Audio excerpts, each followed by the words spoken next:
Okay, so the second example, you realize that in our second example, our A is not 1, our A is now 2, and our B is 8, and in this case, the C right here is 3.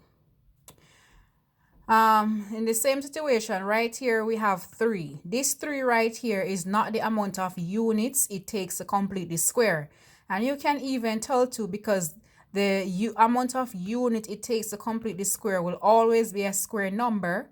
So this is not a perfect square trinomial, and so we know that this is not 3. It could mean that it takes more than 3 units to complete the square, or it means that it could take less than 3 units to complete the square. So we have to be sure. We have to be able to tell specifically how many units it will take to complete the square. So we're only going to focus on the one that have the x. So like in our first example, we're going to set this equal to 0. So we're going to turn this expression into an equation. So we're going to have 2x squared plus 8x plus 3 is equal to 0. Now our goal is to move this constant term to one side, have it by itself. So it means that if we were adding 3, to get rid of this 3, we would be subtracting 3 from both sides. Because anything you do to one side, you have to do it to the other side. So if we do that, we're going to left with 2x squared plus 8x is equal to minus 3, because this will cancel. Now right here we realize that we can't find the value that completes the square as yet. We can only do that when our A is 1. So it means that we need, when our x squared term, when the coefficient or our A is 1. So it means that we have to make it in such a way where A is now 1. To do that, we realize that A is 2. So if we were to divide by 2, we have to divide both of these x terms by 2. And dividing both of them by 2 is the same thing as saying we're factoring out a 2. So I factor out this 2. So 2x squared divided by 2, the 2 would cancel, so we're left with x squared. So we're going to have x squared right here, plus 8x divided by 2, we're going to left with 4x, is equal to minus 3. And you realize if you were to distribute the bracket, you would get back the exact thing up here, because 2 times x squared is 2x squared, which is what we have right here. And 2 times 4x is actually 8x. So this is the same thing. It is just written another way, equivalent, right? So we realize that whatever our A is, whatever the A is, you're going to divide that A by the 2 terms, not just this term. Students often just divide by the x squared term. You have to do it with both terms. And let's say, for example, you only divide the first term, which is the x squared term, by 2, but you leave this. And you have, so I'm going to say you divide this, you only do the first one, and then you leave this as 8x. Let's distribute the bracket and see if we get back this. 2 times x squared would give us 2x squared. But 2 times 8x is actually 16x. And we don't have 16x right here. So you realize you have to divide both of them by that A value. All right.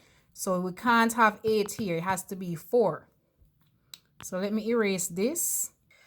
So now we're going to focus on, just like over here, we're just going to focus now where we have inside the bracket here, we have where our A is now 1. So what would we do? So we would have our 2x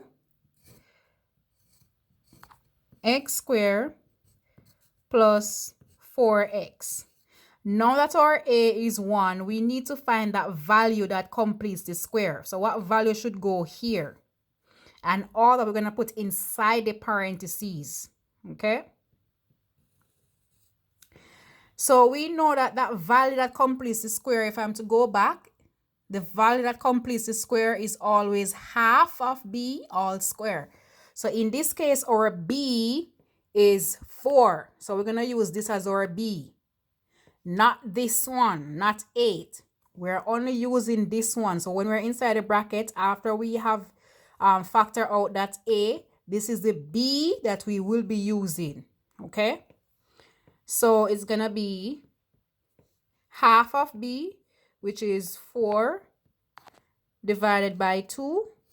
And we're going to square that. So half of 4 is 2, and 2 squares is 4.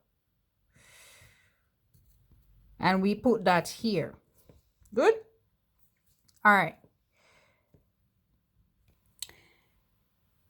So now we're going to have equal this minus 3 that we have there. We're going to put it back. Minus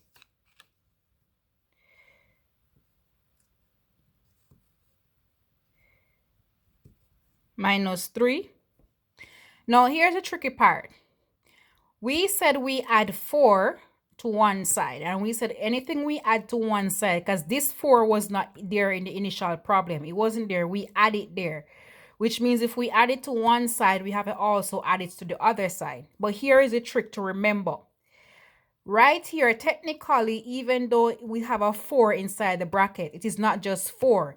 This 2 goes along with the 4. So this is technically, if we were to expand this would not be 4.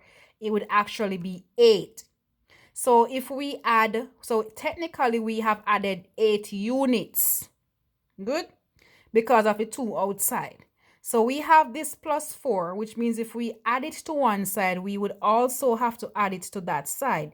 But we're not just adding the 4, we're adding the 2 that multiplies by the 4.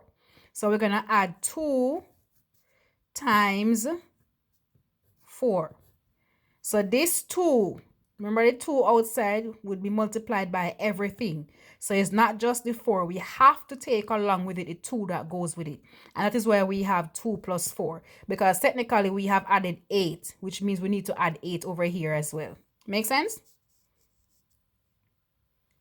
All right. So now that inside here we have our perfect square trinomial, because this is a square number. We're going to now write this part as a binomial square. So what we're going to do is we're going to put that 2 that we have on the outside. And we know we're going to have x. Everything is a plus, so we know we're going to have a plus d. And how do we find the d? That d is always half of b. And we're using this b, half of b right here. So half of 4 is 2. And then we would have that square on the outside. And all we're going to do is just simplify this. 2 times 4 is 8, right? And negative 3 plus 8. So if we have negative 3 plus 8, the signs are different. So we're going to subtract and keep the sign of the biggest one. So 8 take away 3 is 5. So it's going to be 5. Good? And we're going to take now everything to one side. So we're going to have 2x plus 2 all square minus 5 is equal to 0. Okay? And look at it. It kind of makes sense. Because technically, we said that this 4 right inside here, when we complete the square, given that our a is 1 right here, we added 4 units. But as I said before, because this 2 is on the outside, we actually added 8, because if we were to multiply this, we would get 8 right here. So it will take 8 units right here to complete that square. But we only have what? Initially, we only have 3 units. So it means that to get 8, we need 5 more. We have to borrow 5 more. So if we're going to borrow 5 more, it is saying that we're owing 5. And that is why this works out to say we're owing 5 right here. Because initially, we only had 3 units, right? But when we did it, this 2 times 4 is saying that we're going to need 8 units right here to complete the square. And we only have 3. So if we complete the square, it means that we use 5 extras, and those 5 extras did not belong to us. And you can see it right here, this minus 5. Okay? So just to quickly recap. So the first thing we did, we take the constant term to one side. And then after we do that, our aim is to get the x squared term to be 1. So whatever the a is, if the a was 10, you would divide both terms by 10. If the a was probably a fraction, you would divide both sides by a fraction. If the a was, say, -5, you would divide both of these terms by 5. Whatever a is, you're going to divide both of these terms by the a. So in this case, our a is 2. And by divide is the same thing as we're factoring in. So we're going to put the 2 outside. And then you're going to say 2x squared divided by 2. We're going to left with x squared.